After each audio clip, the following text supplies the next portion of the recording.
Global warming అంటే భూమిపై ఉష్ణోగ్రతలు అంటే టెంపరేచర్ వేడి అధికమవ్వటం. ఈ గ్లోబల్ వార్మింగ్కు ముఖ్య కారణం కార్బన్ డయాక్సైడ్ వంటి గ్రీన్ హౌస్ గ్యాసెస్. వీటి వలన ఏమవుతుందంటే ఇక్కడ ఈ పిక్చర్లో చూడండి, ఎడమ భాగంలో సహజంగా అంటే నార్మల్ గ్రీన్ హౌస్ గ్యాసెస్ ఉన్నాయి. ఇక్కడ చూస్తే సూర్యుడి వెలుతురు అంటే సోలార్ రేడియేషన్స్ భూమికి వస్తున్నాయి. మన భూమి ఈ సూర్యుడి నుంచి వచ్చే వేడిని కొంత భాగం గ్రహించి మిగిలిన వెచ్చదనాన్ని బయటికి విడుదల చేస్తుంది.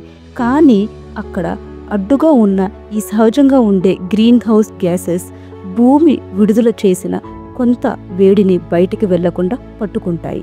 బట్ అవి తక్కువ శాతంలో ఉండటం వలన తక్కువ వేడిని మాత్రమే బయటికి వెళ్లకుండా పట్టుకుంటున్నాయి.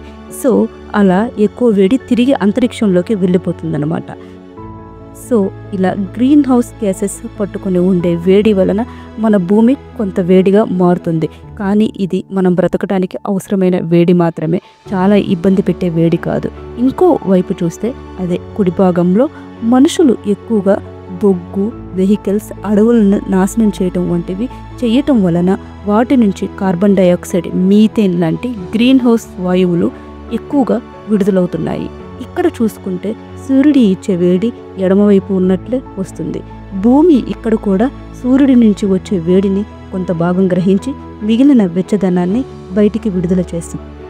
కానీ ఇక్కడ మన ఓవర్ యూజ్ ఆఫ్ రిసోర్సెస్ వలన అధికంగా గాలిలో ఈ గ్రీన్ హౌస్ గ్యాసెస్ ఎక్కువైపోయి భూమి విడుదల చేసే వేడిని గాలిలో అధికంగా ఉన్న ఈ గ్రీన్ హౌస్ గ్యాసెస్ ఎక్కువ వేడిని బయటికి వెళ్లకుండా పట్టుకుంటున్నాయి.